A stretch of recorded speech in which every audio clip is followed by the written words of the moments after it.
Hi all, Simon again. Now, this little one is just a little bit of a informational video, I suppose you could call it. um, this arrived on my doorstep this morning with a P38 Diesel ECU, and I thought, oh yeah, what is going on here? So I thought, you know what, let's strip it down and have a look at it. Now, some of you may be familiar with what they call the EVRI Mod, EVRI. It's a little tweak that you can do to get a little bit more power out of the P38, but in all honesty, you're better off mapping. Anyhow, so I just thought I'd just run you through this wonderful bit of bodgery and what it does. Okay, right. Well, first off, we can see there we got the wires coming out of the box. Yeah, show you there. Da da da. Now, these wires, you can see this one is cut. However, here you can see we're on the grey and blue wire there. Now that's actually the temperature from the temperature sender going into the engine ECU. And if we go back to the little board here, you can see that, oh look, we've got a microchip on there. Well, this must be good, eh? And a relay. Okay, so, and we got a couple of diodes, a few resistors thrown in for good measure, and a little transistor right at the end. Now, if we flip that over, now let's pay particular attention to the back of the relay, which is here, here, here. These two pins here, oh hang on a minute, let me get a pointing device, that would be better, wouldn't it? Yeah. These two pins here are the relay activation, they actually throw the relay. And then these two, that one connects to that in the normally closed, the energized position, and these two are actually making contact in the not energized position.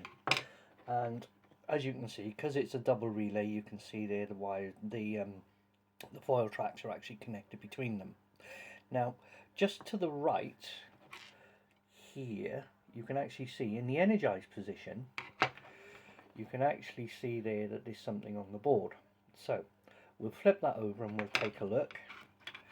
And as you can see, it's that resistor there, which is red, red, red. Now that is a 2200 ohm resistor. Now if we go back to the other side and work backwards, you'll be able to actually see, oh, let's move that out of the way.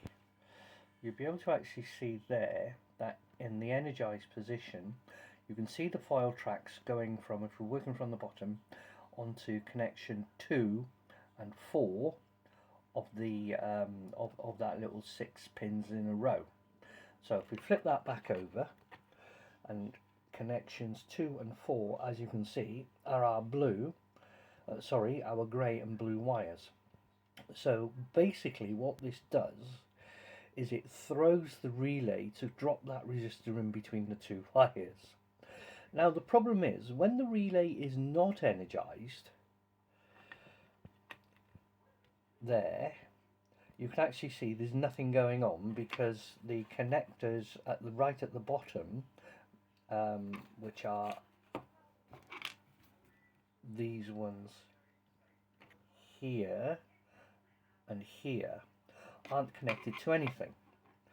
So that would mean that when the relay is not energized, the engine ECU doesn't actually see any temperature input at all, which means it's going to run like a bag of rubbish.